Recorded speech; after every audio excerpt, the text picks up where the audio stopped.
Okay, welcome everyone.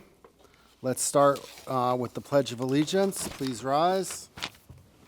I pledge allegiance to the flag of the United States of America and to the republic for which it stands, one nation, under God, indivisible, with liberty and justice for all. Great. Madam City Clerk, roll call, please. Councilmember Sinks? Here. Councilmember Willie? Here. Councilmember Paul? I am Vice Mayor Chow? Here. And Mayor Scharf. Here. Okay, so we are on to ceremonial matters, and the first one is, and the only one, is a proclamation recognizing October as National Breast Cancer Awareness Month. So I have a proclamation here for Rena Bello. Is Rena here? Welcome. So would you like to say a few words before we present? Sure. Yeah, go ahead to the microphone. Thank you so much for having us here. Bay Area Cancer Connections, we're honored to be receiving this and to be partnering with the City of Cupertino. We are a nonprofit organization based here in Palo Alto. And our purpose, our mission is to provide support for people who are facing breast and ovarian cancer. And we do that through a variety of different programs and services. Everything that we do is free, and we are just honored to be able to kick this month off with you. So thank you. Great, so we have a proclamation, so if the council can join me on the dais along with you.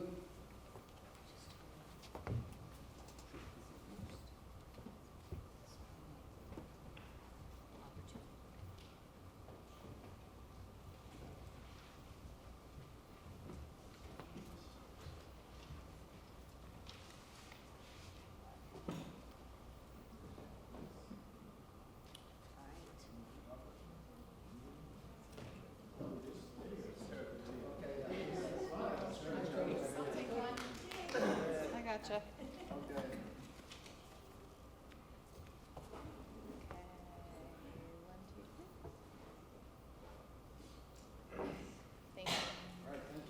All right, thank you.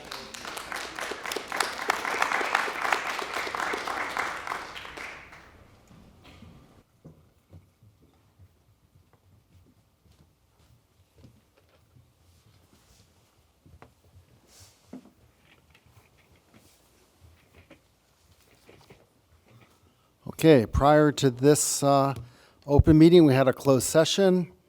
Item 1, conference with legal counsel pursuant to Government Code Section 54956.9D1, pending litigation, Valco Property Owner LLC versus City of Cupertino, Santa Clara Superior Court, case number 19CV355457, Valco General Plan and Zoning Amendments. The vice mayor did not attend out of abundance of caution due to the proximity of her home to the property line of the Valco site. The rest of the council discussed with legal counsel this pending litigation, for which discussion in open session would prejudice the city in litigation. The council gave its approval to the city attorney to defend the lawsuit filed by Valco Property Owner LLC, which challenges the city's August 20th and September 3rd adoption of general plan and zoning amendments for the Valco Shopping District Special Area. This action was taken by the following vote. Ayes, Councilmember Scharf, Paul, Sinks, and Willie.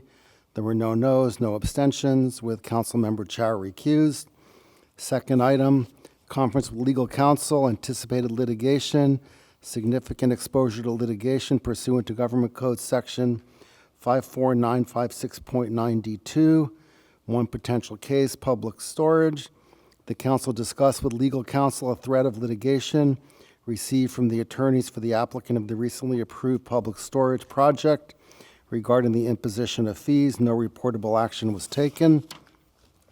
Item 3, conference with legal counsel, anticipated litigation, initiation of litigation pursuant to Government Code Section 54956.9D4, one potential case. The council discussed with legal counsel an invitation to sign on to the cities and counties amicus brief prepared by the City of Los Angeles and Los Angeles County in litigation to protect the children of immigrants currently pending in the U.S. Supreme Court. The council gave its approval to the city attorney to enter into the litigation. Department of Homeland Security versus Regents of the University of California by signing on to the cities and counties amicus brief to oppose the termination of the Deferred Action for Childhood Arrivals DACA program. The action was taken by the following vote: ayes, Scharf, Chow, Paul, Sinks, and Willie. No noes, no abstentions. Thank you.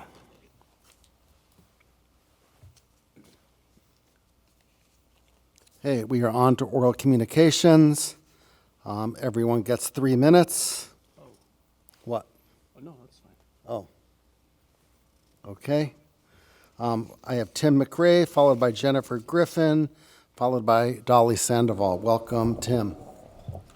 Thank you, Mayor Scharf, Cupertino Council. My name is Tim McRae, and I'm here today to invite you to join us for our 15th annual Applied Materials Silicon Valley Turkey Trot, which was founded and directed by our Silicon Valley Leadership Group Foundation. Our goal this year is Mission 1 Million. With so much tremendous need in our valley, our goal is to donate $1 million from this year's race alone to 5 local nonprofits to help local families in need: Second Harvest Silicon Valley, Second Harvest Food Bank of Santa Cruz County, the Health Trust, Healthier Kids Foundation, and Housing Trust Silicon Valley. To put our ambitious goal in perspective, for the past 5 years, we have donated annually over $900,000, but we want to get to 1 million this year. One of the main ways that you can help us accomplish this goal is to participate in the Mayor's Cup Community Challenge. As you know from past years, our Mayor's Cup rewards mayors, council members, and city managers who register for our race, either to be there in person or through our remote runners category for those of you with other Thanksgiving Days commitments. Cities compete with other cities of like size. Last year, the mid-size city Mayor's Cup winner was Campbell, so I'm here to encourage you to beat Campbell. We have heard from numerous council members that we should also include points for outreach for you and your city. This year, points will be awarded for Turkey Trot-related outreach posts in newsletters, e-newsletters, and social media to your constituents. Points are available if you would like to champion these efforts on behalf of the council. I will leave behind our points scoring sheet for further reference. Very important stuff. Thanks again for your past support for the Silicon Valley Turkey Trot. Please join us on Thanksgiving morning. It is still the best excuse yet for a third slice of pie on Thanksgiving Day. Okay, thank you. Next, we have Jennifer Griffin, followed by Dolly Sandoval, followed by Rick Kitson. Welcome, Jennifer.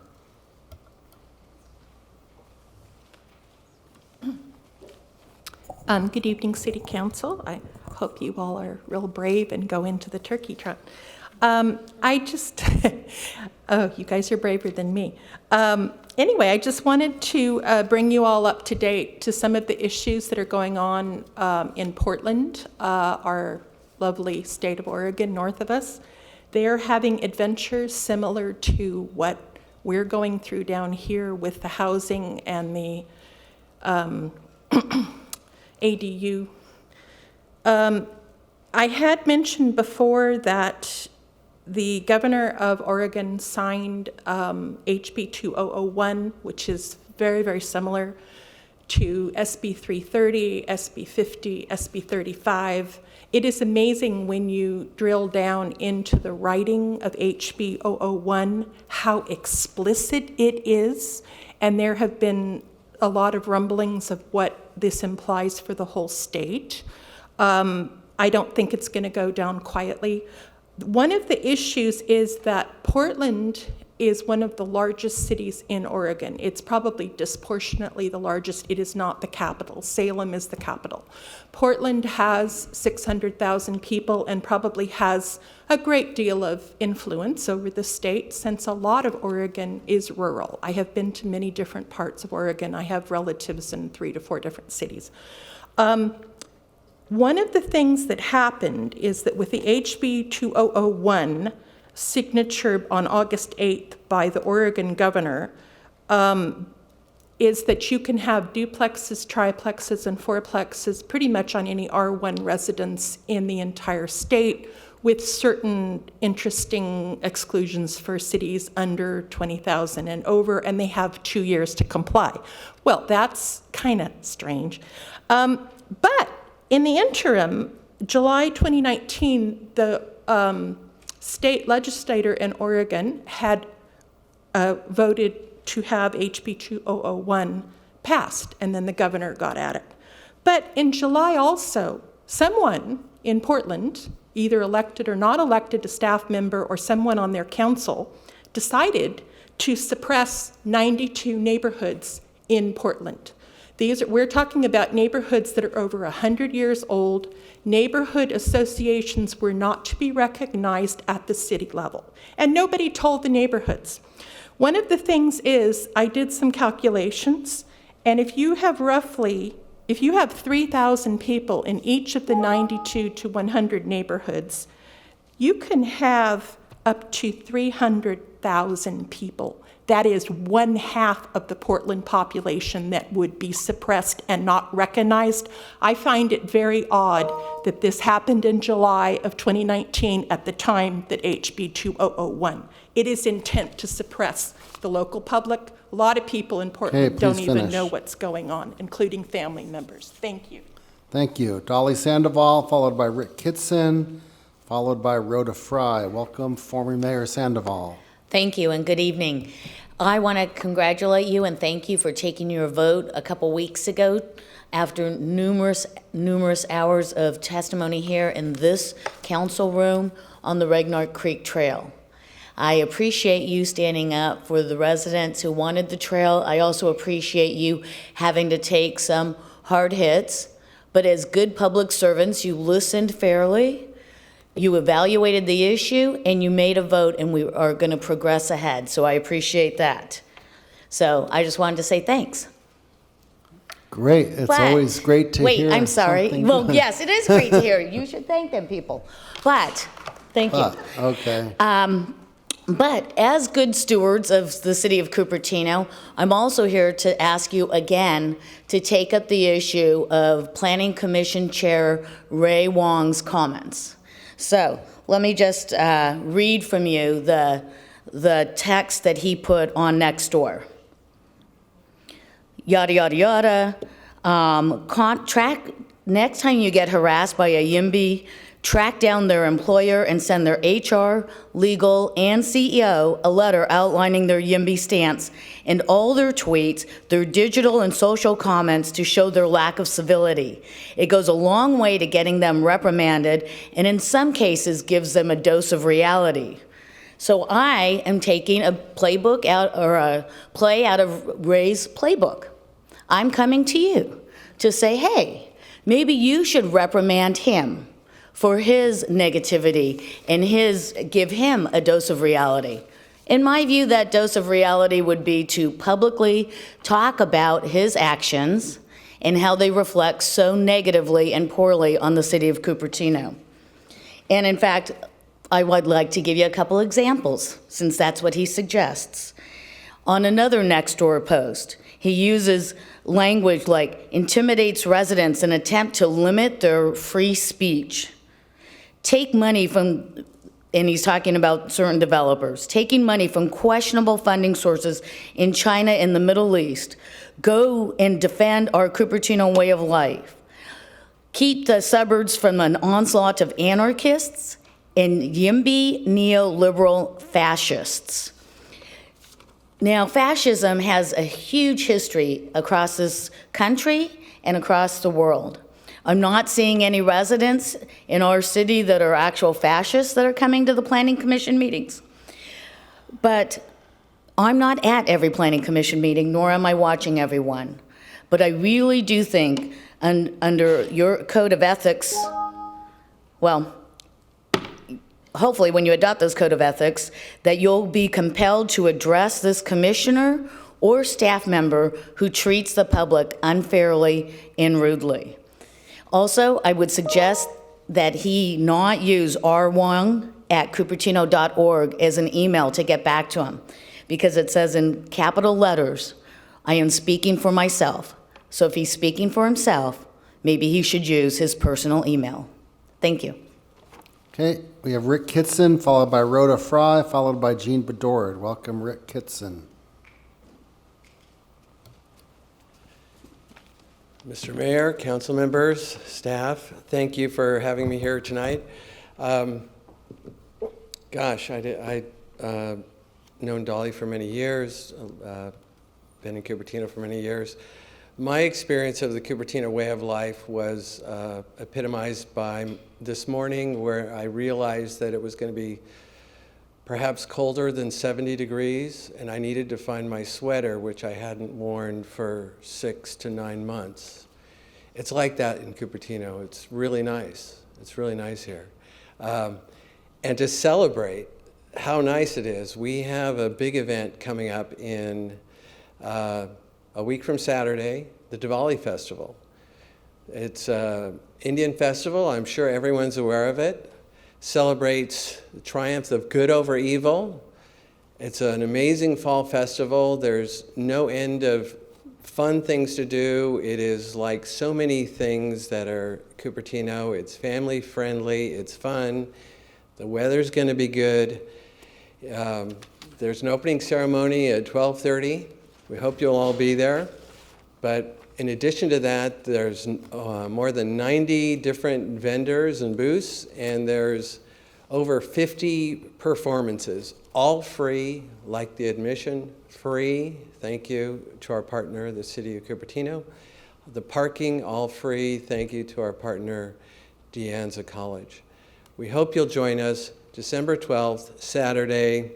Celebrate Cupertino. It's a great place to live. Did you say, what was the month again? What did I say? October? December, I thought I heard. It was, did I say this? I was testing you guys. So I was I'm listening. glad you're paying attention. Well, I it heard was the Dolly October. Festival too. So who knows? Could be me. There's these colorful flyers Thank that you. have Okay. appropriate and accurate information about the event. A week from Saturday, that would rule out December, Councilmember Sinks. But yeah, we hope you'll be there. It's a lot of fun, an amazing, amazing event. Thank you so much. Great, thank you. Rhoda Fry, followed by Jean Bedord. Hi. I gave the city clerk 18 pages today, and our city manager also has those stapled together. These are letters from 4 organizations regarding the Lehigh expansion plan. Los Altos Hills has just weighed in on this plan, and I've also included the concerns that have been lodged by the county. Now, I want you to know that in 2011, the county also had misgivings about the plans, the land use plans, and our county board of supervisors did not listen to county staff. And that is why it is so important for cities to weigh in. So now we have Cupertino, Los Altos Hills, and the Mid-Peninsula Regional Open Space District. Number 2, the county has now approved an application relating to the illegal road between the 2 quarries. This is not an approval of the project, but it is an approval of the application. The road itself is only maybe an acre, but somehow they're including 60 acres of reclamation plan area. What a reclamation plan area means is that it's an area that you promise to fix up more or less after you've messed it up. So that would give Lehigh somewhat carte blanche to do as they wished. And the area is next to Stevens Creek Quarry, and I'm concerned that there would be a potential for daylighting between the 2 quarries, and that would harm views from the valley floor. Thirdly, I want to talk about the BACMed meeting. I learned that BACMed did not know that Lehigh is out of compliance with the Clean Air Act. I also learned that BACMed only measures stack emissions, not the detached plume, which is very high in particulate matter, not emissions from explosives, which are pegged at 1,101 tons per year, according to their new plan, not trucks, and not fugitive dust. So Lehigh is already a non-attainment for PM, but obviously it is much worse. So I hope the city can make 3 requests of BACMed. First, provide complete information on pollution, which we don't have. Provide current information on toxic air contaminants. Right now we only have information dating back to 2016. So we're missing 2017 and 2018. And third, model emissions if Lehigh were to burn natural gas rather than petroleum coke. This would reduce emissions from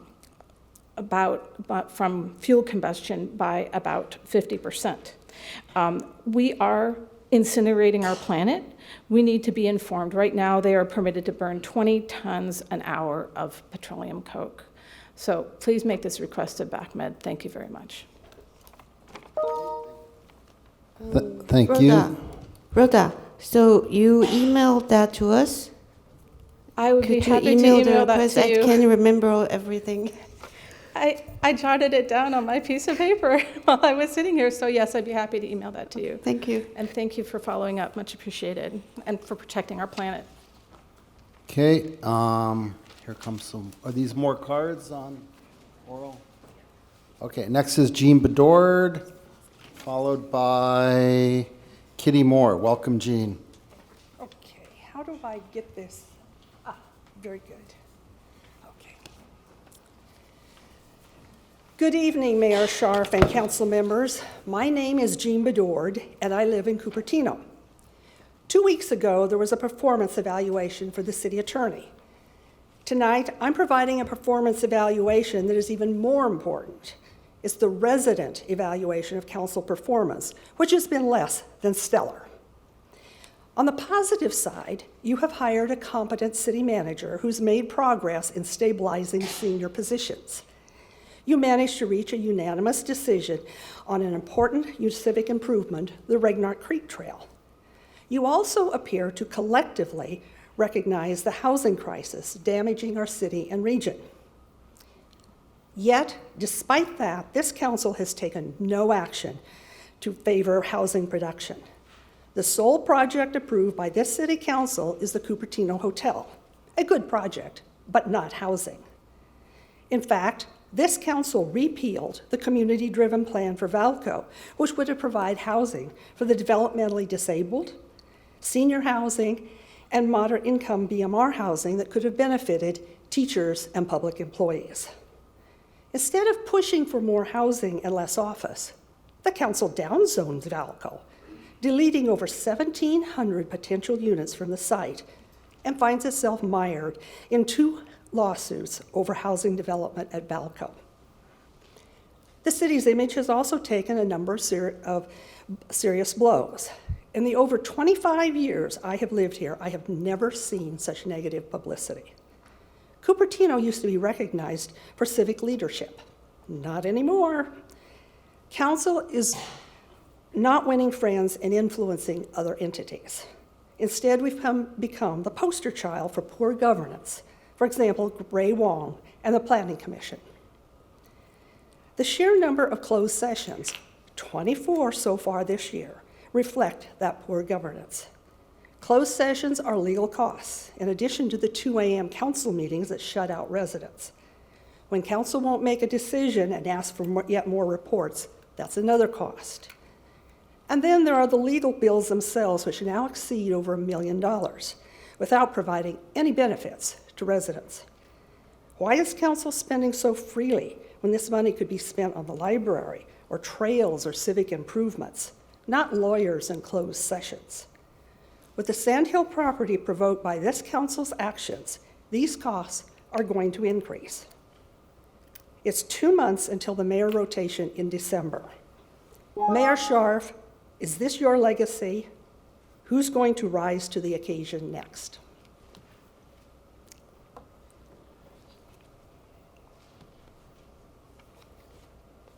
Hey, next is Kitty Moore. Good evening, City Council. I'm hoping, after listening to Rhoda Fry, that you will please place the Environmental Review Committee's scope of work on the City Council agenda so that items like Lehigh, which impact the health and safety of the residents, may be reviewed, And also, would you please consider adding public relations to the agenda and have a place for PR emails of concern to be specifically addressed from the residents? Thank you. Wow, thank you. Thank you for being brief. Okay, we are on to reports on committee assignments. So who would like to start? John, do you have anything? So this week was the council and school 2+2 meeting. The topics that we covered, the real shortfall in funding for CUSD and things that we need to somehow try to find additional funding for them because they're so much below the surrounding school districts. Also talked about the enrollment projections, decreases and potential increases, traffic around schools, and we had a few students that came and spoke. Thank you. Great. Councilmember Paul. On Thursday, September 26th, I attended the Silicon Valley Regional Interoperability Authority meeting. We meet once every quarter, and we received an update on the system, and it's a system of radio towers for communication, and it is good in case we have some catastrophic failure of other types of communication systems. And so we have a very excellent executive director who is working on making sure that we online this system because it's been a long time in the making. So we received the update as well as approved our executive director's work plan for the upcoming year. I guess as part of my duties as the Sister Cities liaison, I'd like to report out that the Toyokawa student delegation is here, and they're here for several days. Vice Mayor Chow was there to welcome them to City Hall when they arrived last Thursday. And I came in after my SVRIA meeting, but they were a little bit early, and so they had left by that time. And then we also had a picnic dinner with them over at Memorial Park on Friday, and a luncheon with the chaperones, as well as members of the local school districts today over at Enzo's. And those events were both hosted very capably, and we're very grateful to our Toyokawa Sister Cities Committee for conducting that hosting. Thanks very much. Great. Vice Mayor Chow. A little correction for the Toyokawa ceremony. I think John Whaley attended on my behalf because I had another commitment, so I was going to be late. So I did go to the ceremony, but thanks to John, he stepped in to help and welcome them, gave a speech, I think, yeah. So thank you. And the Toyokawa, they will leave tomorrow morning, so we will have a departure ceremony tomorrow morning too.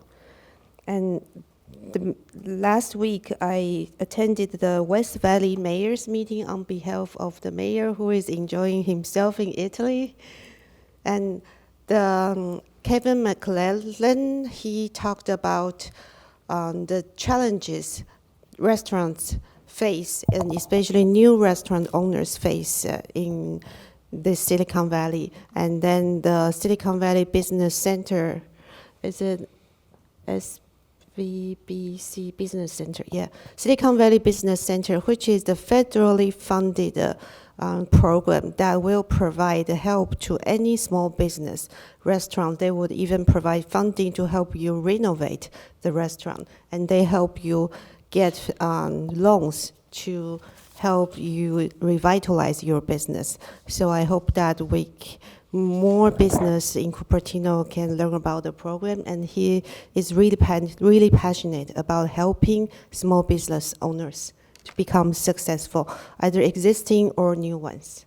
Okay, so it was a very enlightening talk, and he's also working with Angela Sui to look at the Cupertino process, how to streamline our process to really help our business to be more successful faster.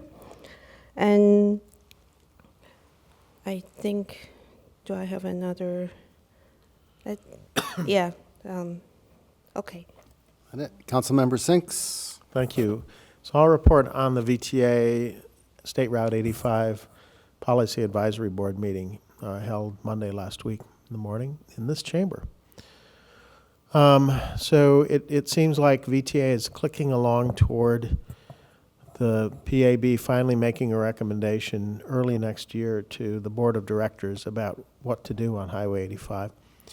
I'm delighted that we're holding these things here because we've recorded these sessions. They're not well attended by the public, being on Monday morning, but we at least have them here in the heart of the West Valley, and that allows people to come. And because VTA doesn't tape PAB meetings, you know, our city staff does, and so we can go back and reflect on what's been said there. The positions seem to be aligning such that San Jose, represented by Johnny Camus, well, it's not clear if he's representing all of San Jose, but he seems interested in just providing an express lane.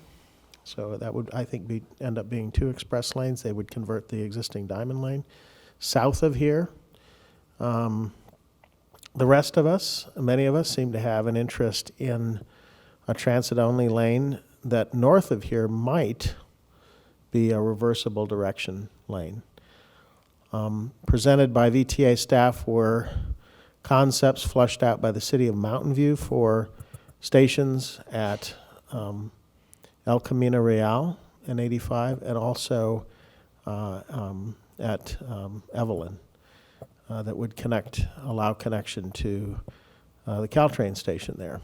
So I would love to see. We spent some time developing ideas for station concepts that's already completed work. Our staff did that several years ago, and I'd love to see us work with VTA to introduce our station concepts at Anza College. Anza College and or the Oaks and Highway 85. What was presented by VTA staff as a result of Mountain View coming included a center median podium, basically extending, having a lane that goes up from the median to a podium station, like a wing that flies over the bridge, and then allowing the transit bus to load and unload quickly, and then move through a mid-bridge intersection, and then back down immediately into a lane, saving a lot of time. So anyway, that seems to be where things are shaping up. I've heard others continue to rumor that there are all kinds of attempts going on at VTA to reallocate, repurpose, or otherwise say, you know, our money is, all of our money is our money, thank you. And I continue to have concerns about what's going down at VTA given their financial crisis. So we're going to have to be vigilant as these months tick by on what's happening with use of that funding. So, for example, without a reallocation, BART and other projects in San Jose could consume the great bulk of funds for the first 2 decades of a 30-year measure, and the rest of us would have to wait. That's one thing I've heard, and that's my report. Thanks. Great. I don't have much. I was visiting our sister city in Cupertino, Italy, where they have 23 council members and a mayor for a city of 35,000 people. And their meetings don't go till 4:30 a.m. So that's one thing we can learn from them. It's also highly partisan with each party sitting on an opposite side of the table. The supporters of the mayor, the opposition to the mayor. So it was a nice trip. We visited the school where the student exchange takes place. We toured Cupertino, and they have a beautiful castle there, and it's an area of Italy that not many tourists go to, but it's very worthwhile. So that's all I have right now, and we are on to consent calendar. Oh, I've got 2 cards from the public, pulling items 5 and 6. So if I could get a motion on everything except 5 or 6, unless somebody wants to pull something else. I'll move items 3 through 19 on the consent calendar, with the exception of items number 5 and 6. Great. Is there a second? I'll second. Okay, vote. Motion carries unanimously. Okay, so I have a card for item 5 and a card for item 6, both from, well, we'll start with item 5 from Jennifer Griffin. Welcome, Jennifer.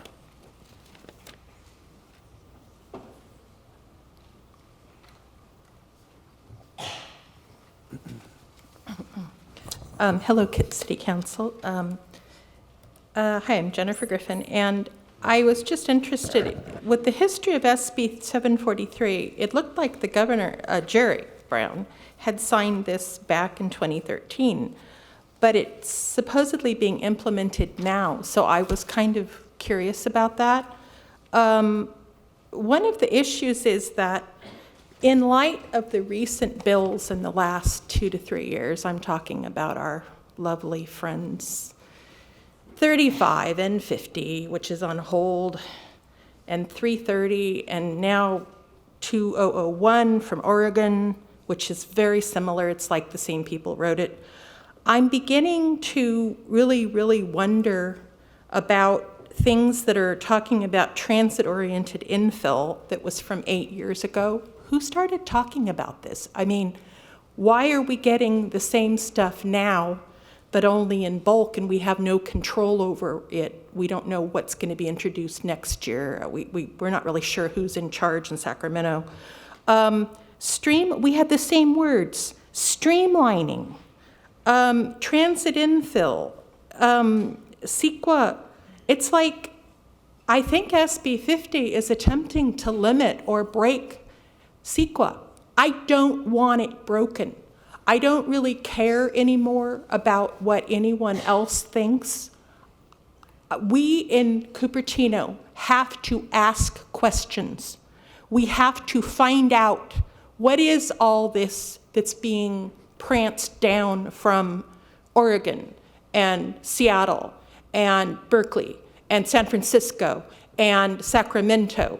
What is this? Why are we supposed to suddenly adopt it? We're rational adults. We're not children. We have to ask questions. That is the history of democracy. And believe me, I know well about how that Constitution, etc., the 13 colonies came about. It was oppression by a foreign country, a foreign leader. We have to question. It is in our blood. Being a Californian, I would not feel like a Californian unless I questioned it. I was taught to question from the cradle.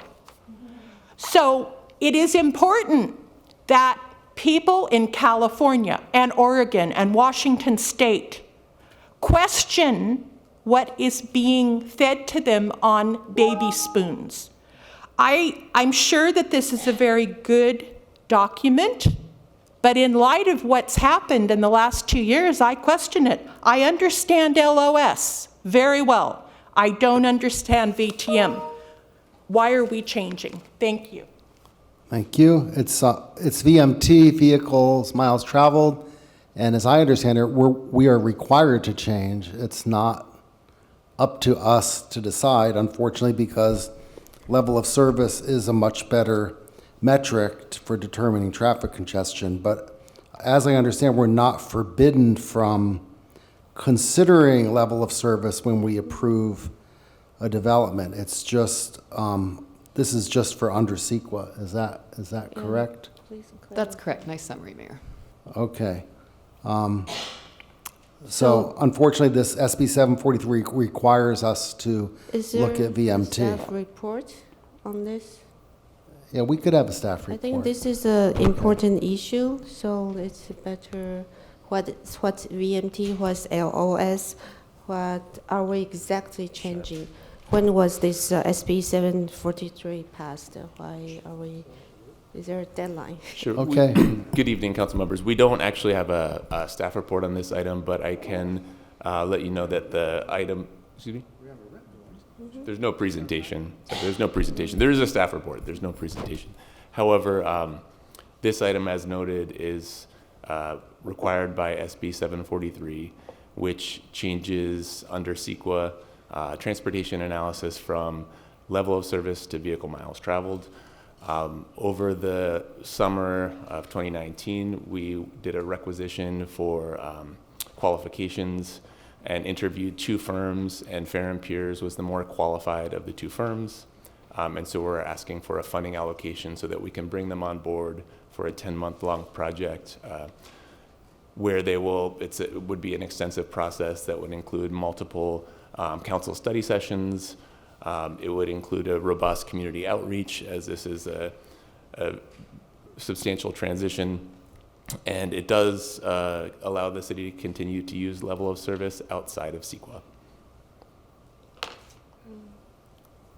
So, since this is required by law, what is the purpose of some of the things you're proposing? I mean, you know, public outreach is great, but we really have no choice in this matter. So, I mean, the biggest item with this is if we didn't set our own standards at the local level, we would be forced to use the state's guidelines for vehicle miles traveled. This is really an opportunity to lay out processes and the transition from LOS to VMT and set our own thresholds as opposed to being forced with the thresholds being set by the state. So we have the right to set our own thresholds on VMT? Correct. I mean, for CEQA? Correct. Oh, okay. So, I guess for level of service means it's the number of seconds of delay at intersections, right? That's how it's measured. That's actually measuring congestion. However, VMT is trying to measure the amount of greenhouse gas emission we incur. So it's vehicle. How is that calculated? It's measuring the vehicle miles traveled as opposed to congestion at specific intersections. And does that take into account of only commute trips, or does that take into account of shopping trips and all the different trips? That kind of detail we would need to get into during the process of going through this transition. I don't have I thought VTA already has a model for this, because several reports that I've read this shows that commute trips, even with counting the number of miles, account for only 20% of all miles traveled. So there are 80% of miles. So are they going to include all this in the calculation? All trips are considered, including commute trips, discretionary trips to your coffee shop, a trip, all trips errands, within the day. sending kids to school, so they will all be considered. Yeah, Okay. my understanding is they'll continue to use ITT standards for trips created for a project. What's the ITT standard? Institute for Traffic and Transit and Traffic, something along those lines. So does that standard include all these trips that people do take during the day? Yeah, I mean, these are details that we would get into with the report, but they typically take into account all trips based on the type of project, whether it's an office project or residential project. Usually with office projects, you may have somebody commuting in the morning, maybe leaving at lunch, coming back, and then leaving at the end of the day. Okay, I mean, we'll get into all of this. Okay. Exactly.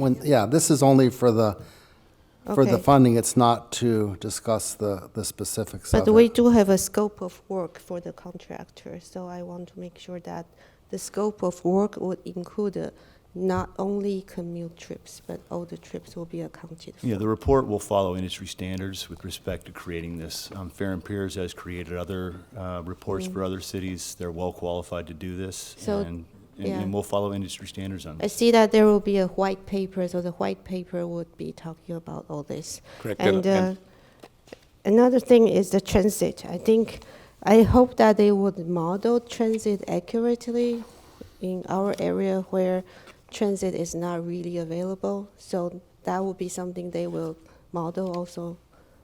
And then so they could, I guess we can ask them about how they model it later.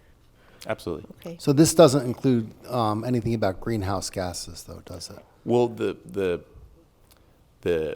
impetus for SB 743 was related to greenhouse gas emissions entirely. But how? I mean, because related to land use decisions. if you're only if you're not considering congestion, because vehicle miles traveled doesn't include time stuck idling in traffic. I mean, So- was this to increase greenhouse gases? Was that the goal? We won't be looking at particulates or anything to do with greenhouse gases. SB 743 does not. But the impetus for the change was to make land use decisions that lead to across the board lower emissions related to Okay. commuting. All right. So this question I asked before, but I think it's important to ask. Why are we seeing a budget amendment in September? How come this wasn't included in the budget for this year? So we discussed this when the budget process was occurring. We didn't have a firm number yet. We had some ballpark estimates. We did an RFQ over the summer, and until we got those results back in August, we didn't have a sense of what our ask would be of the council, and that's the reason. I think a lot of items in the budget do not have a firm sense of the amount, right? So, and also I would appreciate in the future if we have budget amendment, let's not put that on the consent calendar. That's put in a regular, as a regular item. Do you think so? Yeah, it depends on the amount. I mean, this, we put some things on the consent calendar because we have no choice but to pass them, and it speeds up the meeting. But yeah, it is a good, reasonable point that budget amendments maybe should not be on consent. So Okay. point taken. We can always do our homework, read the item. Right, And pull it. That's our right? But I do think, since our meetings are so incredibly long very often, it really does make sense if we don't think there's going to be discussion on an item, and this is really at the discretion of the mayor and the city manager, I'm supportive of putting, anything on. So, I think we leave it to them, and then if you don't like it, you pull it, right? It's fair game. But I think when it's on consent, most of the public won't read it. And then if it's not on consent, at least we will have a staff report to put visibility. Maybe it's very quick if we don't have questions.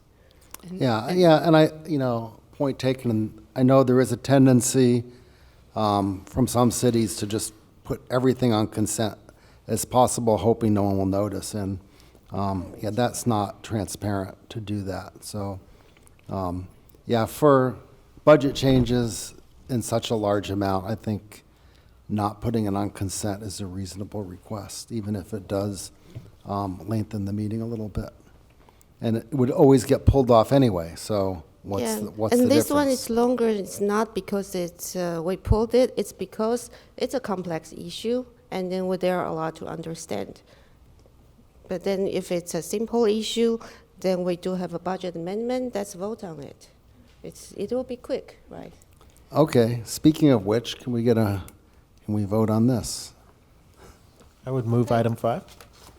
Can we, Second, people who have not talked? Oh, sure, yeah, you want to discuss it more? I'm sorry. No, I just have a request for, and I won't speak to consent because I'm largely indifferent to it as long as these important topics get pulled when we need them. But I would like to, just as a general kind of budgetary matter, but perhaps a little bit more elevated because this is in fact a mid-year budget adjustment, get a sense of what other jurisdictions are paying.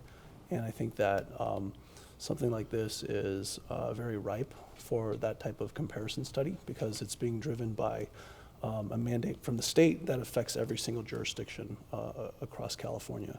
And just from, I guess, a healthy budgeting perspective, it would be nice to see what Sunnyvale, Mountain View, Campbell, Palo Alto, and even San Jose, because one could always kind of parse it out on either a per capita or a per square mile kind of basis. So that's just a request. I mean, I think it doesn't have to be comprehensive. It doesn't have to be all 14 cities and the county, but a few phone calls to give some comparisons, I think, would be pretty useful information for us to have in a report. I can note that we did reach out to neighboring communities, Los Gatos, Sunnyvale, and others. None had a scope that was quite what we were going after with the scope in Cupertino, but the ballpark range is between 90 to 150,000. Right. Also worth noting, we're one of the last cities that Fair and Pierce is taking on as a client because they're overwhelmed, as every city is finally waking up in the state of California, realizing that this is upon us, July 2020, which does not leave a lot of time. So so that's great. It was good information, and I'm just asking that we put it out there for public consumption, because I think it's a good metric to consider when we're looking at an item like this. Noted. Yeah, thanks. Thank you. Hey, John? Yeah, so help me to understand a little bit. So typically now a developer's project has to go through a CEQA, and it would come back with the impacts, which would be level of service, that we could then understand what intersections, what road segments are being impacted and to what degree. Take that now and change it to the vehicle miles traveled. Sounds interesting. Now we're talking greenhouse gas emissions, and a particular project is going to be this high or is it going to be that high? But I think it's still of the utmost important to the community to know what the day-to-day impacts are going to be on their life. How much longer is it going to take them to get from point A to point B? And so if I'm correct in what I've just said, then the question that I then have is, okay, so a project gets proposed, it has a requirement to do the CEQA. Now the CEQA has been changed. Do we have the luxury to require that there is a level of service component that's going to be done, because that's going to be additional money, and yet if it's not part of the CEQA requirement, now it's a city, conceivably a city requirement. Are we going to be able to require that, or is it just something we can ask for and that he has no requirement? Kind of like the fees. They're only obligated to pay X amount for school fees and things like that. Are they only obligated to fulfill the stated CEQA requirements or our additional requirements? Sure. So to answer both parts of that question, the new VMT, at the end of this process, what we'll have is a model that staff can use and council and the community as well to look at, for a designated parcel, the VMT, that's the baseline VMT. And when a project comes in with a proposal for X amount of units and X square footage, when it's entered into that model, it will say, your VMT is way over our threshold that this council and the community will designate through this process. It will then give options, and this is all within CEQA, where the VMT can be reduced.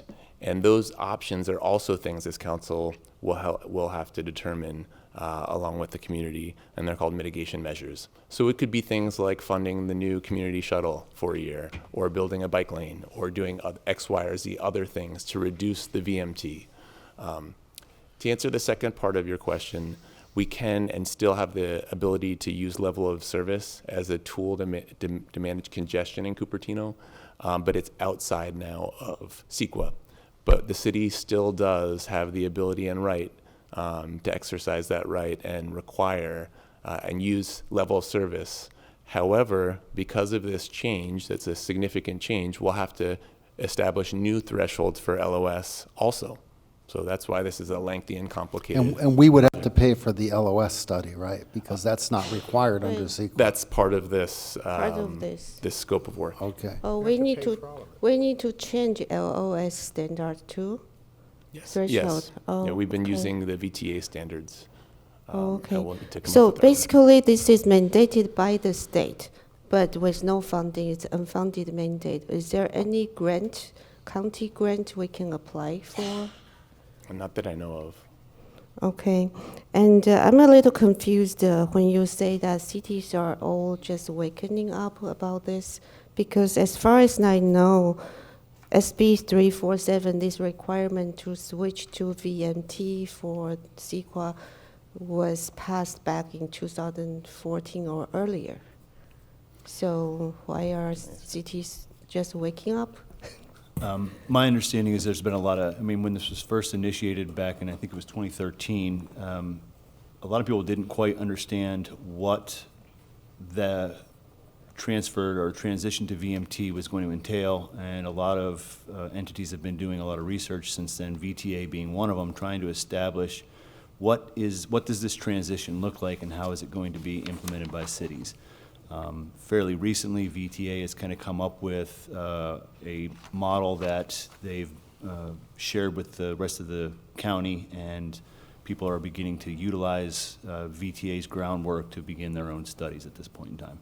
So there's been a lot of legwork to get to this point because it was a complicated process. And again, the state gave us 6 to 7 years to implement this because they knew it was going to be a lot of work to get these policies and transitions in place. Oh, but this is a state requirement. VTA is only for Silicon Valley. How about AOA? Do they also have different standard, different model for this? What was it? I imagine LA has a different model because they're a different area, but they're following the state's guidelines just like VTA is. It's just a matter of trying to come up with a more comprehensive area-wide solution, which is one reason we're all following VTA's lead on this one. Yeah. Okay. And in terms of the overall kind of length of the timeline, there's been a number of extensions and pauses, and then the Office of Planning and Research only authorized the guidelines last December of this last year, December 2018, I suppose it was. So while it seems like a long period of time, it actually hasn't been that long that we actually knew the true deadlines. Oh, thank you. That's good to know. So I second the motion. Let's vote. Okay, I just hope the study does some correlation between level of service and VMT so we can set VMT based on something reasonable. Okay. So yeah, let's vote. Well, I mean, Oh. they're two different things, right? But what I Right. hear is that we must do VMT for state purposes. We don't have to do level of service. We can continue to look at level of service, correct? And this study, which is probably more in our interest than whatever we get from VTA, is going to allow us more control over things based Yes. on our circumstance. Yeah. Right. Okay. So, one last question then.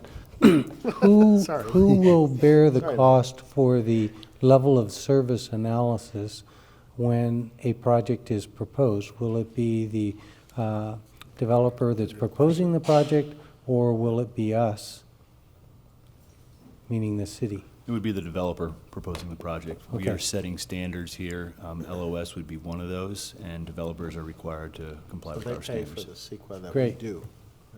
Okay, let's So, vote. sorry, Oh, one come on. final comment. I liked what you did with the scope of work. I know it's probably more extensive than other cities, but you included a lot of opportunities for outreach in the process. So, thank you. Okay, please vote. There you go. Wow, it was hard. Motion carries unanimously. Okay, now we are on to item number 6. Do we have a staff report on this?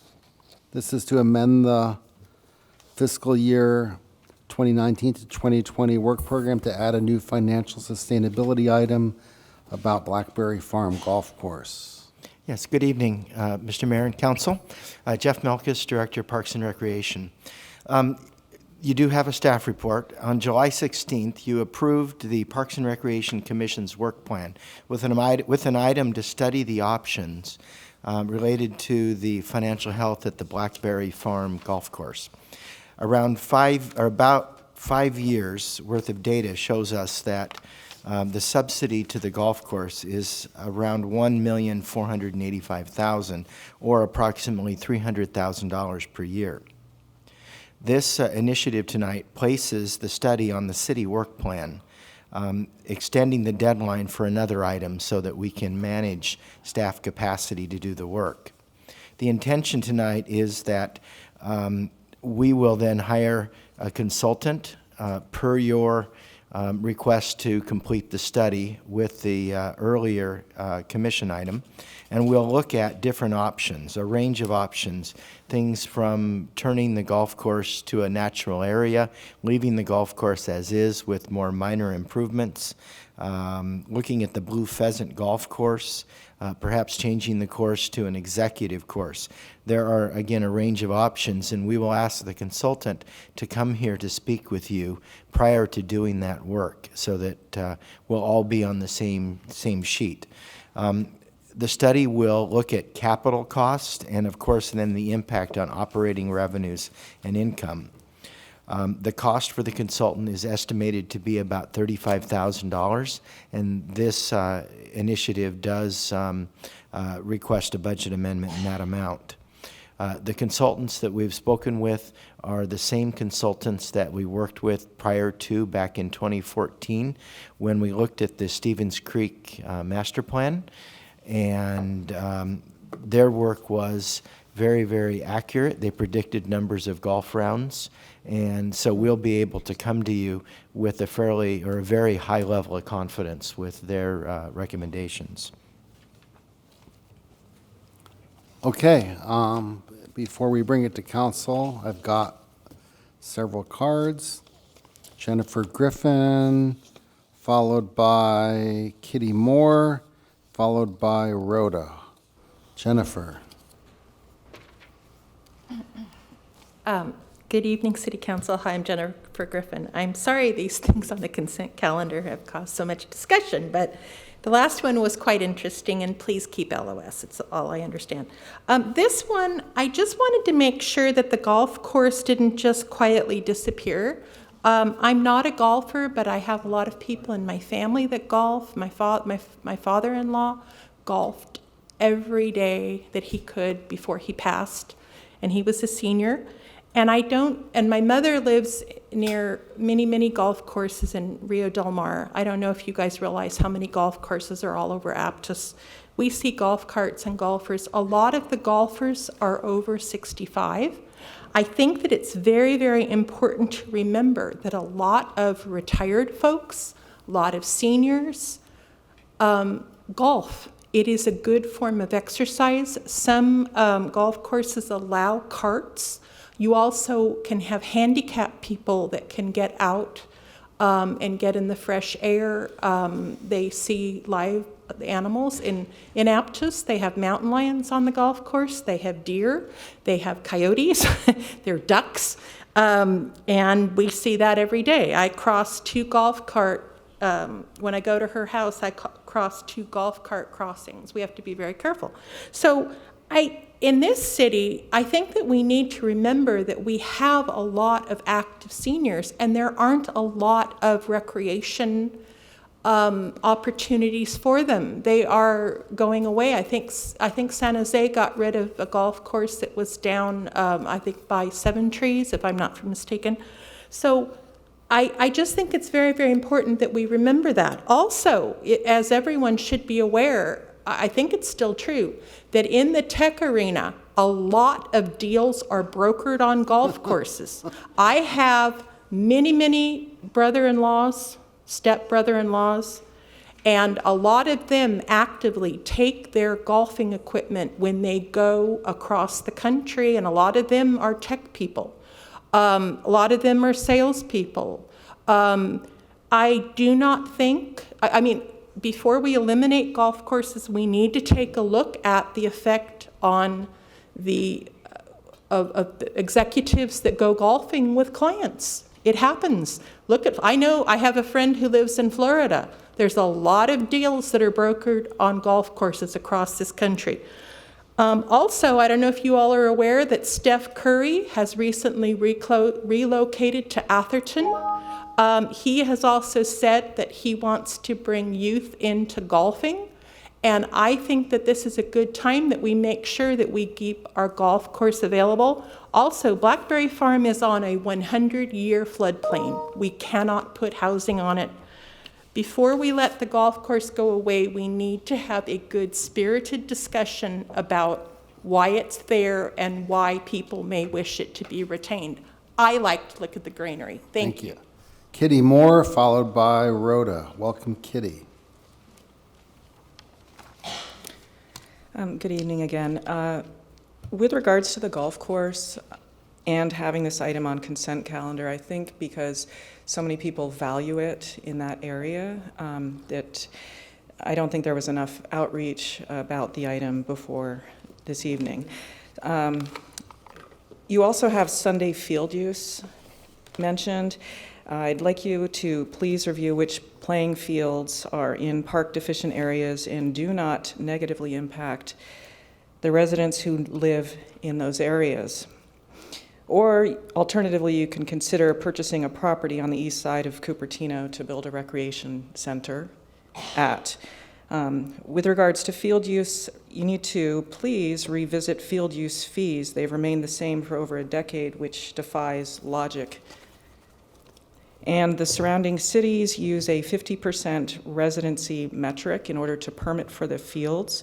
However, Cupertino allows any percentage, which may be muscling out other sports like lacrosse or volleyball. So I would like that to be revisited. And if you have representatives from the area, perhaps from Saratoga, who would like to talk about their field use needs, I think this would be a good time to do that. And I'll leave it at that. Thank you. Hey, thank you. Last, I have Rhoda Fry.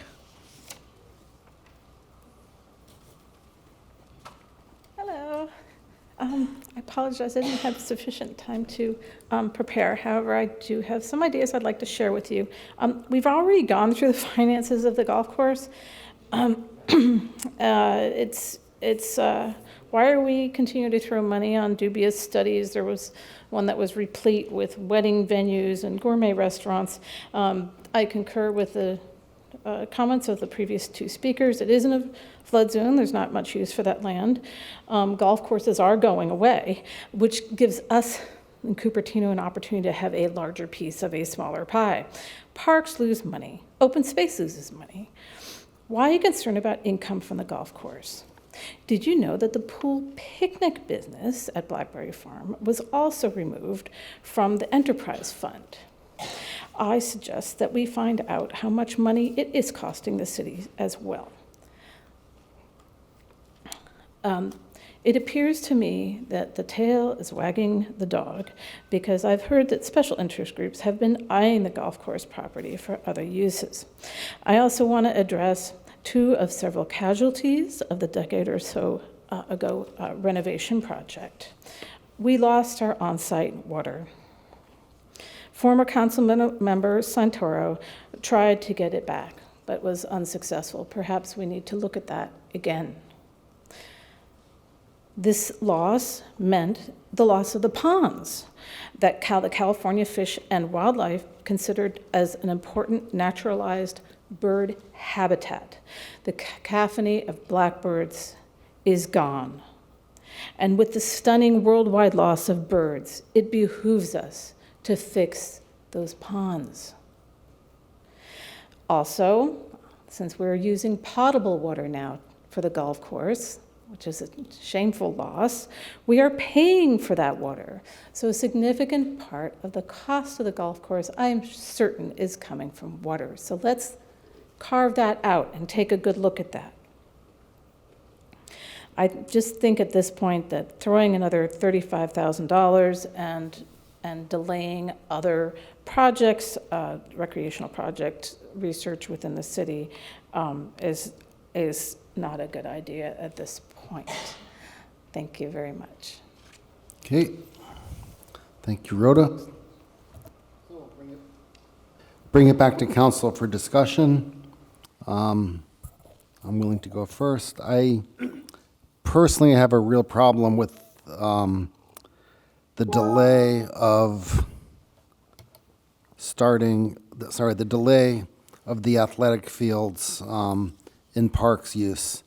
We've had a huge number of residents show up at this meeting, asking for some decision on athletic fields in parks, specifically for cricket.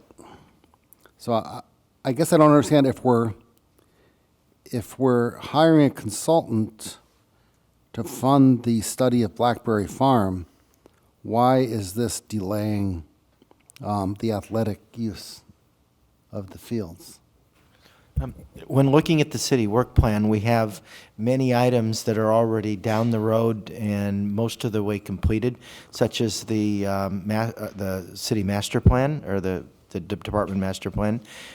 We really took a look at what options we had. That probably from the standpoint of a number of hours that staff would need to spend. The concept is that if we add something, you had requested that we add this, that we would then take something of a similar number of hours off of the work plan. We can go back and look again, but I think this is probably the most efficient one. We aren't stopping the work. What we're doing is delaying the completion, trying to get the golf course study done first, and then we'll jump back into the athletic fields policy. So what is the rush of finishing the golf course thing? Is it the money we're subsidizing it every year? No, again, back in April, this was a request from council to place it on the Parks and Recreation Commission's work plan. When we did that, the commission doesn't do the work. They'll review the work that staff and our consultants do. In order for them to be able to do their work, we needed to come back and add it to the city work plan. Okay. John, do you have any comments? I'm a little confused. So, because I don't specifically remember. We directed you in June to add this item. Yeah, well, on July 16th, yes. You approved the Parks and Recreation Commission work plan contingent upon this item being placed on the on their work plan. But that's an item not on our work program. Somehow we are asking to add on their work program first. Correct, and that's Did why we we're do bringing that? this to you tonight. I don't remember at all. Was that on consent? No. No? Originally it was my on. Terrible memory. Well, originally the item was on consent, but it was pulled for discussion. Okay, yeah. I'll speak to this. Okay. And I spoke at the time, a few years ago, we had done a study of this golf course. We had a market projection of what the golf course would do in business over time. It didn't look like it was going to get any better. Our water bills continue to go up. At this point, our delay in moving forward with any kind of decision, and that doesn't mean necessarily to close the golf course. The other serious option we considered from the consultant was improving the golf course, which meant shortening the holes. We had a whole layout for this thing. A big factor in our wasting of money is that the irrigation system for the golf course is completely broken, leaky, and we've been in this state where we've been just hemorrhaging water from the system for all these years. So aside from it goes back into the aquifer, but we're using potable water for this, and our inability to make a decision has now, as I understand, cost us nearly $1.5 million over the past several years, and we'll continue to burn $300K per year until we make a new decision. Well, we take a decision, which could be, it could be to say we want to make a capital investment to improve the facility, which would probably, it sounded at the time, and we'd have to get a fresh view, which is, I guess, why we have a little money for this refresh study, but it would be to help us understand if we were to make a capital investment, if we could expect to get cost recovery on this course, which we can't today. And obviously, part of that cost recovery would be to get an irrigation system that didn't just leak water, right? So I think that's the impetus. It's not to say we don't want a golf course or maybe some alternate use, but I think at the time we just weren't ready to go forward. And given this water loss, in my mind, it would be responsible for us to figure out how to, just to decide what we'd like to do. That's it. So I'm in favor of this. Okay. Anyone else? So, excuse me. The couple comments that I have is, since some of this information is historical and we're not aware of it, I hope that would be brought as part of the results of the study. The ponds that were there before and the way that the water was previously supplied. I mean, I'd really like to know that. Rather than having everything so perfectly defined, square boxes and stuff, I'd like to think that our residents want a little bit more creativity. And if we strictly look at, the absolute cheapest item as opposed to maybe looking at these other things that, lend more beautification of the community, make it more unique. It's something that the residents can enjoy in different ways. If we did have those ponds, conceivably you'd have some tables and benches for people to enjoy that part of the thing. So maybe a multiple purpose aspect of that as opposed to, it's just a golf course. I mean, it's something that could give more benefits. Yes, it would still have the cost and there wouldn't be any recovery from residents having lunch in the golf course area with ponds and ducks and things of that nature. So I would hope some of that information would come back to us. If it really didn't make sense, I mean, apparently some thought it didn't make sense back then, so the decisions were made to remove the ponds and things. By all means, if we're hemorrhaging water, by all means, I think we need to act and find out to what degree. Maybe we don't have to make a complete overhaul at one time, but if there are, some of the components or some of the areas that really are in poor disarray, what would that do to help reduce the $300,000 a year loss?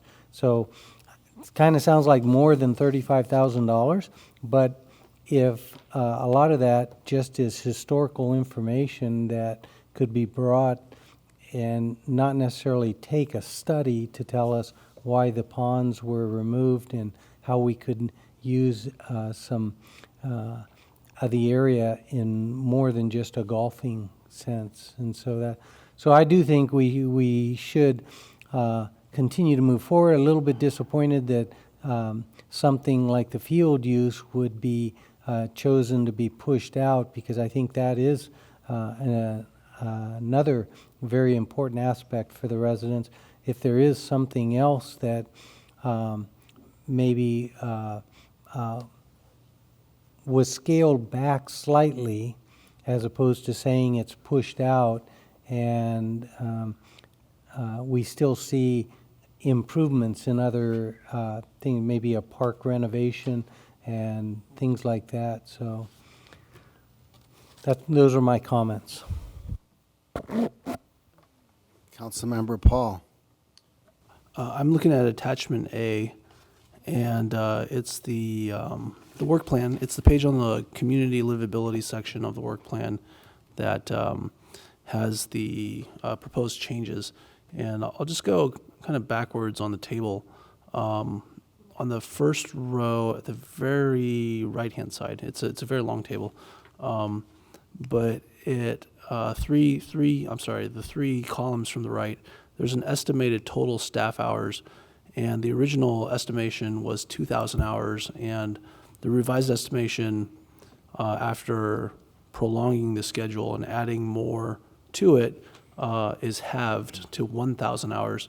Can we get some clarity as to why more work results in half the amount of time needed to get it? It actually doesn't. I went through and we looked at when we were looking at modifying this, we realized that 2,000 hours was actually an error. Should have been more closely aligned to about 1,000 hours. And so that's why we put that number in. Okay, so originally it should have been closer to 1,000 hours, but I'm assuming it probably should have been a little bit less than that because it didn't include the golf course component that you're now asking us to consider Correct. tonight. But the number of staff hours for the golf course is actually fairly minimal. Since this will be a consultant, the hours that staff will take will be analyzing and working with the golf course consultants and coming here to speak to you, and as well as the Parks and Recreation Commission. Right. Okay. So now let's head over all the way to the left on that table, and interestingly, this table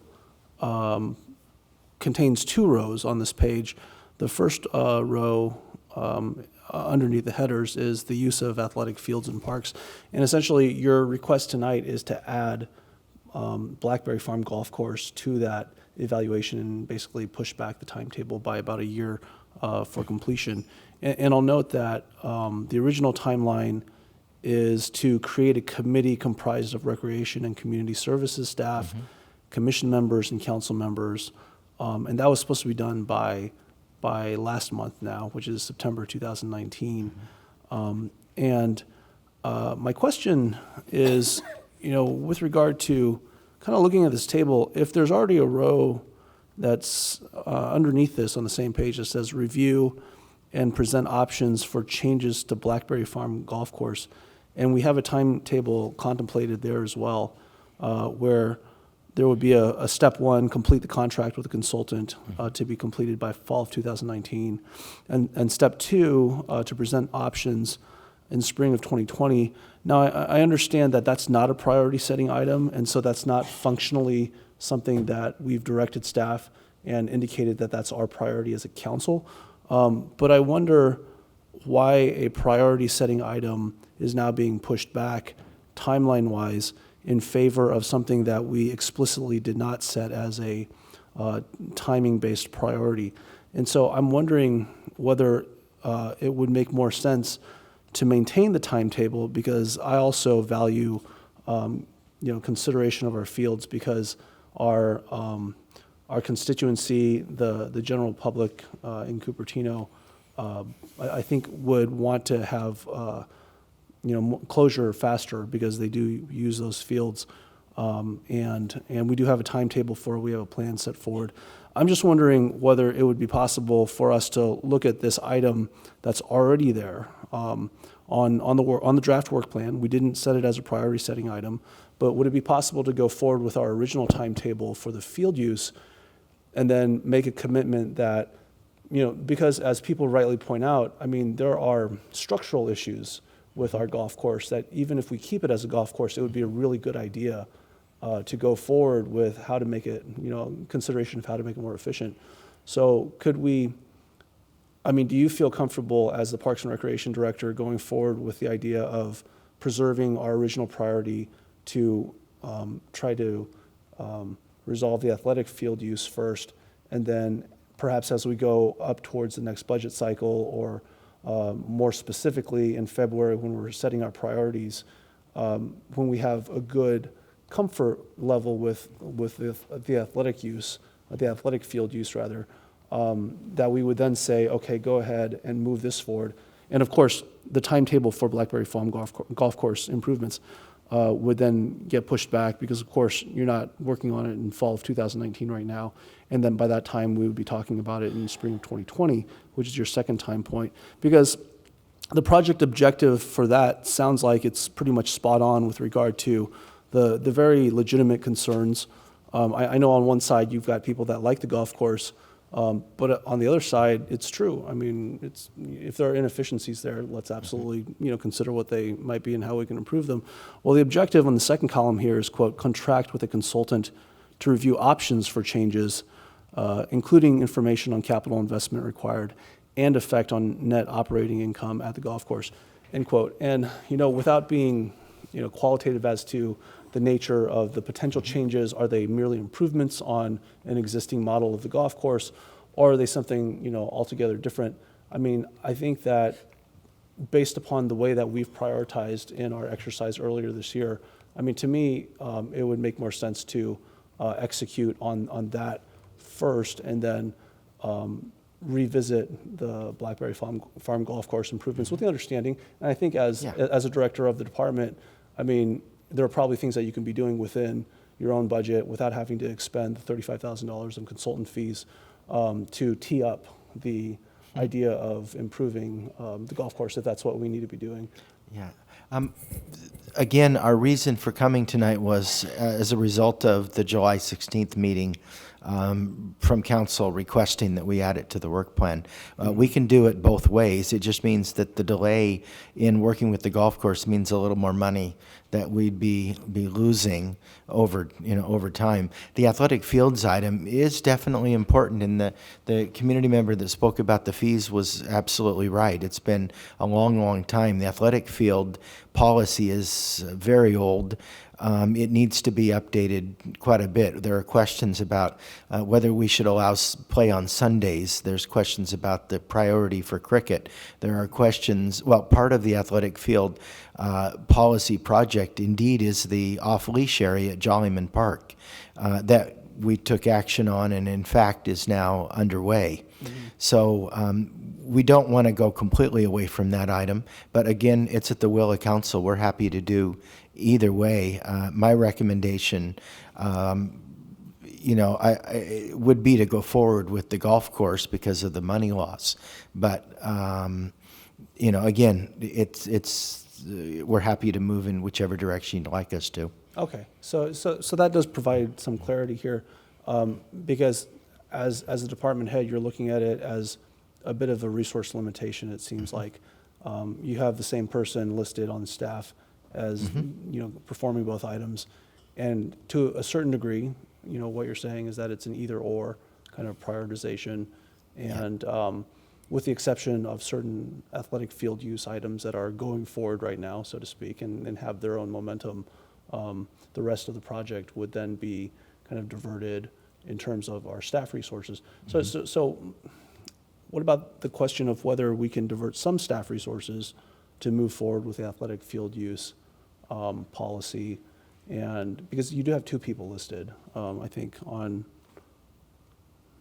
Yes. Yeah, you do have two people listed on the athletic field use, and you only have one person listed on the Blackberry Farm item that was on this page. So is it possible to, kind of split the resources, or maybe find, a different kind of staff? Yeah, I think the way to approach it would be perhaps to approve it moving forward contingent upon our looking at other items to pull off, because the workload that each individual supervisor has is pretty substantial, and it just works better as we add things to be able to pull back on certain items. But I am certain if this is the priority for you, we'll go elsewhere with the reduction in staff hours for another project. Well, I will also say this. I mean, we're looking at our original timeline, and for the athletic fields, it was supposed to start this month and end in January of next year, which is actually only 4 months away right now.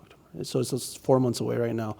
Would it be possible to complete this using the staff resources as originally contemplated, and then potentially immediately upon the completion of that, direct you to start examining the golf course issues? We certainly could, but I think that the January deadline is a little bit optimistic at this point. It's going to take us a little longer to get everything in line. Our resources, our priorities really went to the off-leash dog process that we went through to establish that new project at Jollyman Park. Yeah, I think that's probably reasonable. And then, so at the end of it, I'm kind of left. at the same position I started out with on these comments, which is to say, let's get our priority done, and then point heard. And I think that there's every opportunity to get more efficient, and I hope that we can utilize what resources we can to and we're always regulating that. But I mean, the idea that we're putting resources into something that the public uses, I think there's actually something to be said for the fact that whenever you have public resources used, you can always point to it. It's just like any issue, right? You can always point at the negative, and just say this kind of defines our universe. But I mean, I think it's another thing to say, well, on the flip side of it, there are people using this, and there are good points being made by the public. And I think that just personally, because we did prioritize this originally through our process that we agreed upon, and this was kind of a midstream effort in July. I'm not specifically remembering it, but as people have rightly pointed out, we do have a lot of content, and it goes over a fair amount of time. I mean, I don't think it's necessary to go back to the tape and kind of parse out precisely how it happened. But I mean, I think my preference at this point, having drawn some attention to it, it was on the agenda. I think this went for a good purpose. And then thank you for the members of the public for bringing it off the consent calendar. I think what we can do is, having considered it and put it on the public radar, just make sure that we have that commitment come February, which is, like you said, a very, very brief amount of time, to look at it again and put this second row item on as a priority setting item.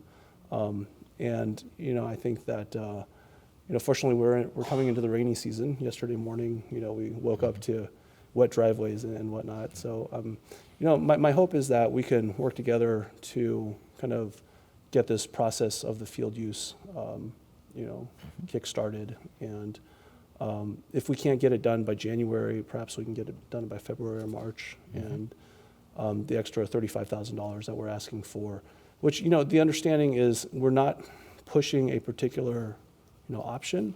Correct. If we keep our current usage essentially, then there are definitely things that we need to be doing to, improve, like the irrigation system, for instance. So that's where I'd come off. I would basically say, let's not change it at this point, and then make a commitment to visit it in our end of January or early February goal setting meeting. So, go ahead. So I think if this was approved on July 16, which would be 2 weeks after we sort of approved our budget, and I would have remembered, because that I like to follow process. I don't like things to go out of order. This basically add an item that wasn't in any of the priority goal setting, and all of a sudden get inserted, and not to the council work program, to a commission work program. If this was discussed, it was pointed out as a new item that's not on council work program, I would have remembered. So maybe there was confusion and it wasn't clarified what item that was, because this is, I think we have discussed the last council. I didn't totally agree with the decision. The last year, the council decided that commission work program should only include items that's on the council work program, not go beyond. And this basically did not follow the direction from the council last year. I'm not saying I totally agree with that, but this did not follow. So I would have remembered if this had been clearly identified as such. So can I summarize? I recall that. So it is in the staff, in the minutes from July 16th. However, I note a difference. Maybe I was asleep, yeah. Well, there's a lot of content. There's a lot of content. But I note that it's currently stated that we would use current planning staff as well as currently available information to attempt to develop those options versus a consultant.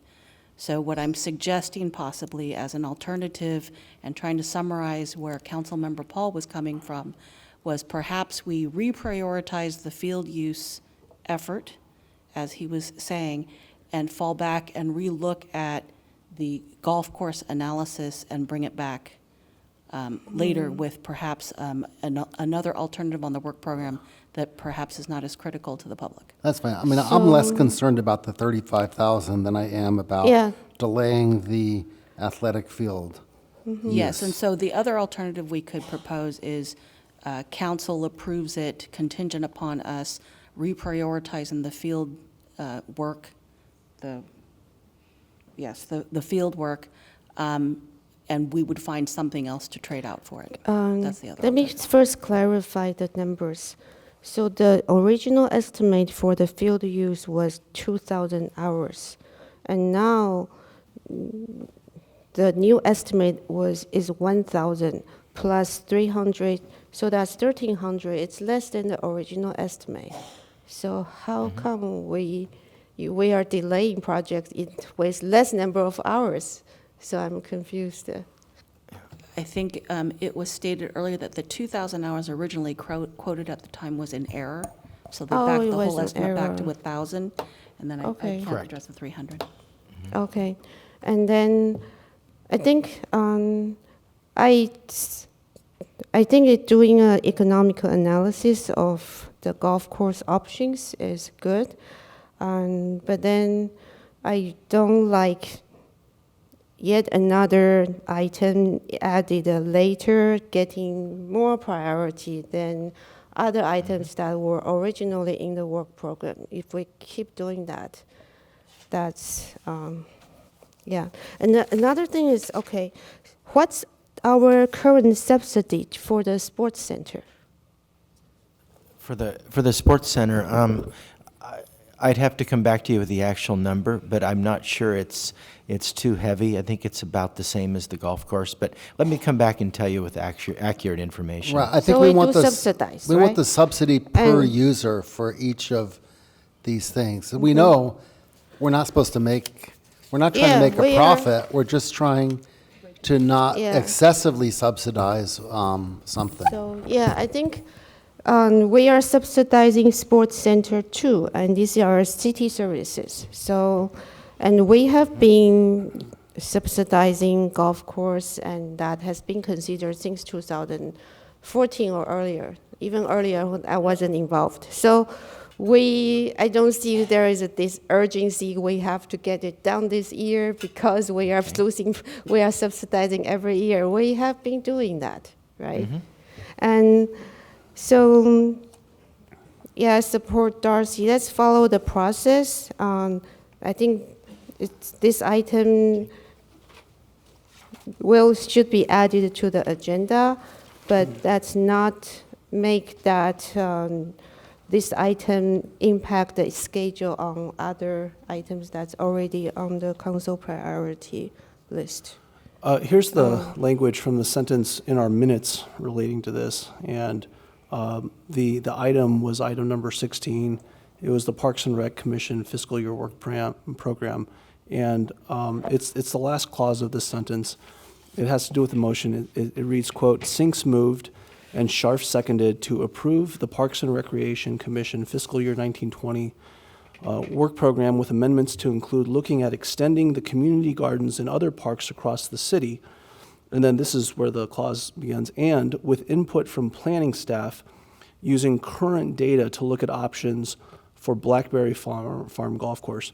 And so I think if we look at this clause and we say, okay, this is our operative instruction, where's our input from planning staff talking about using current data to look at options for Blackberry Farm Golf Course? And I get that there was probably some discussion at the meeting, but I'm not really getting what we're being asked to do here in terms of deprioritizing our set priority earlier this year, and pushing that back a year, and then going and taking this and essentially funding the item. Well, prioritizing that over. So I guess the initial question I would be asking is, where's the input from planning staff where they use the current data to look at our options for Blackberry Farm Golf Course? Yeah, I think that might not be a bad question to answer. But And the direction doesn't look like we are adding a new work program item.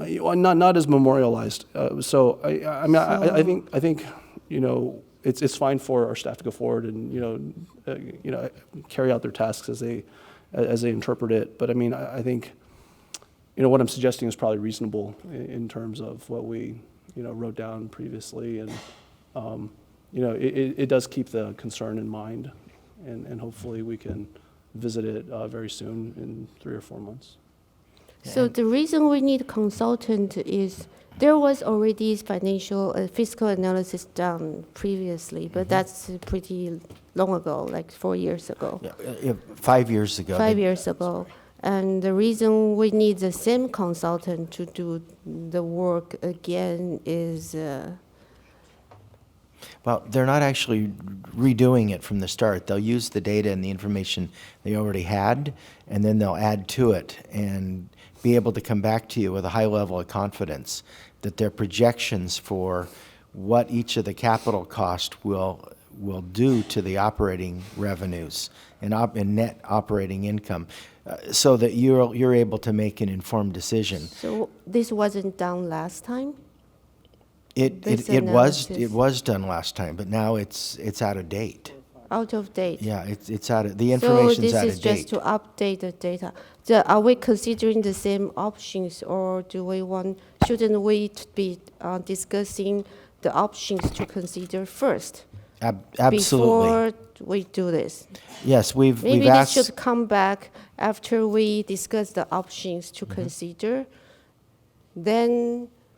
And so that the staff can continue to proceed with the field use.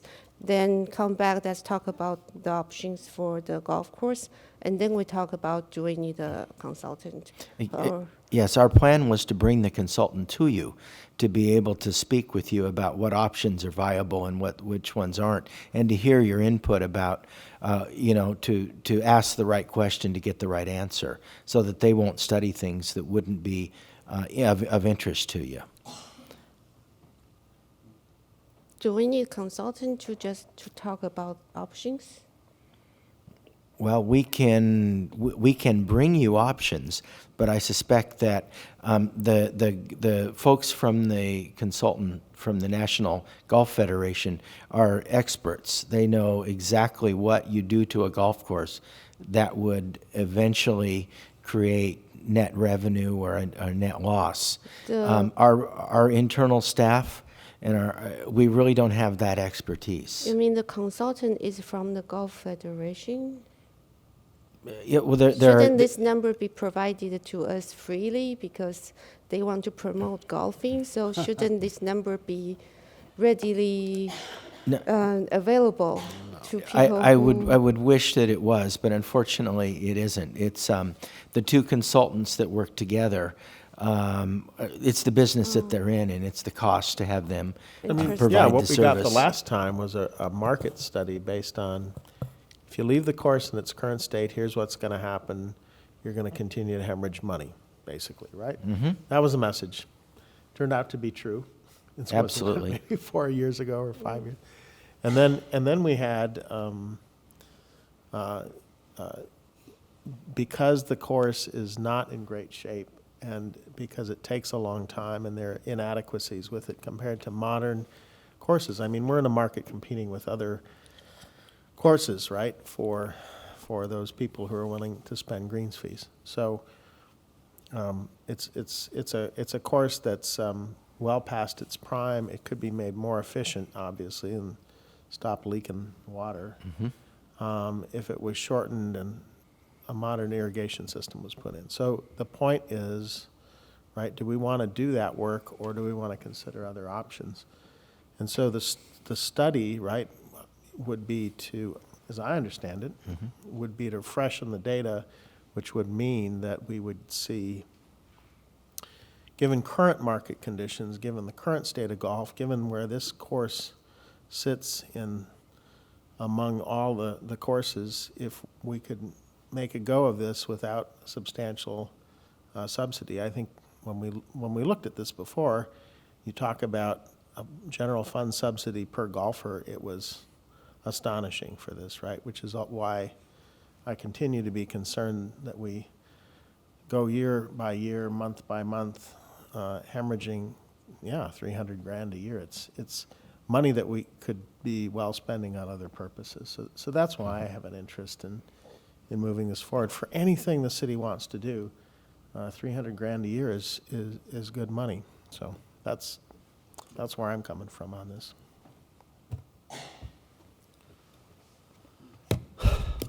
Okay.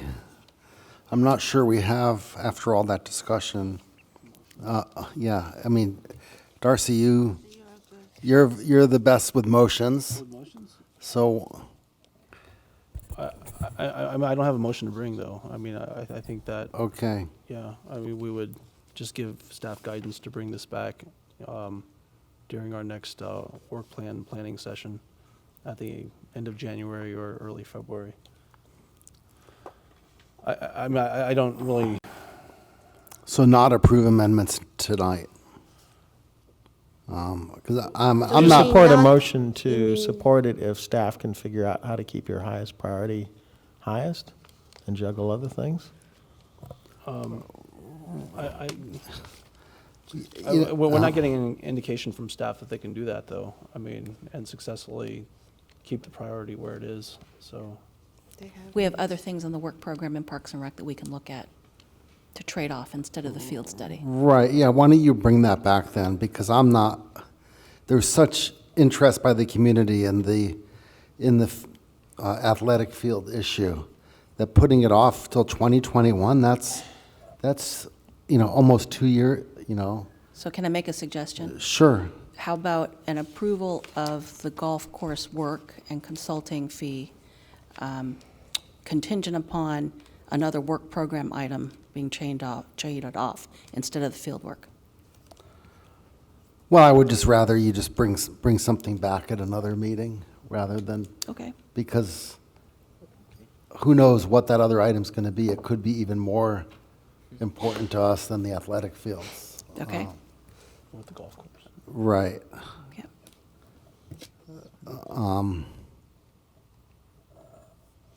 So seeing,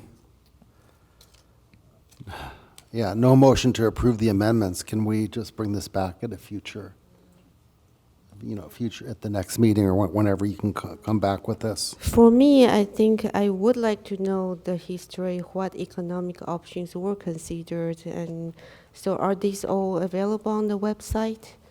Is there a page for this? Maybe in council reports we could get the last time this was discussed at council, there was a very extensive report. Is there an active web page on the city website? I'm not sure if there is. With all this study we did before. In 2016, I think, is when the Stevens Creek master plan came to you and it included that information. I know we have it and we can provide it. Yeah, I did look at that. That was like $47 million project. Mm-hmm. And several options, but it's a pretty wide scope, included the Stockmeyer house. So specifically for golf course, it was there as economic analysis. I don't remember. So it would be great if you provide more information to us so that we understand the backstory. Okay. But we don't have to wait till January to bring this back, I hope. No. Yeah. Okay. And I'd like to also understand more about the consultant. How come we are asking Golf Confederate to, if we are renovating golf course to maybe other uses, are they the best people to provide us, or could there be a more neutral? Well, the assumption is that we'll keep it and maintain it as a golf course, and that's why we look at this particular consultant who really is the best at doing this work. So they are good at revitalizing golf course. Mm-hmm. Right. As some sort of golf course. I mean, I remember there was discussion is converting it to a par 3. Correct. Which someone calls an executive course. I'm not sure why a par 3 is an executive course, but. It takes less time to play, right? Right, but I mean. So more people might play because people have less time now? I mean, what I recall growing up is par 3s were especially attractive to younger people, even kids, for things like birthday foot parties golf or and frisbee things. golf. So there are all these Yeah. variants that you could talk about, right? But I think the point of consultants is we queue up the discussion. So we say we either want to invest and make this a functional golf course, or we don't, or we don't, we don't think it Right. makes sense to maintain. Yeah, and I don't have the history of Yeah. what former Mayor Santoro, why his idea to not use the potable water and use water from the ponds, whatever. It was a what physical happened. failure to the system. Okay. Yeah, we were on a well and couldn't be anymore, I believe. I'm pretty sure. Okay, yeah. If you really want a motion, I can bring one to adjust the work plan to make the item that we originally had, that had 2,000 hours into 1,000 hours to correct the clerical error that was made.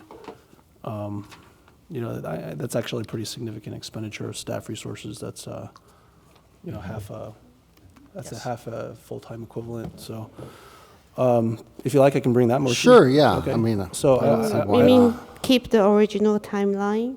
Yes. I move that council adjust the community livability page as reflected on attachment A of our items today to indicate that the estimated total staff hours of the item with regard to the use of athletic fields and parks be adjusted from 2,000 to 1,000 hours. Yeah, before we do that, can I get an opinion from the city attorney? This is not really on the agenda. Well, it was part of the proposed motion or the proposed adjustments already, so I think it is covered in what all is right, noticed. fair enough. It is. Wait, but then we are not adding this extra item. No, we're right? not. So why do we even need a motion then? We don't really. Well, need just to do fix that, it. right? Yeah, it amends our work program. It makes it more efficient, too. And in terms of the timeline, I won't set dates because you haven't indicated what would be a reasonable timeline going forward right now, and perhaps you need to go back and talk to your staff and, make adjustments. Yeah, so let's bring that back. Okay, so I second that. Okay, I great. guess then if that's then there under department there is a change to Parks and Recreation Department. Yes, So good I catch. guess that should. I would be accept modified that too. as a friendly amendment if the mayor accepts Yeah. that as a That's second. that's a good point. Right. Okay, second? Yeah, I seconded, vote. Okay. All right.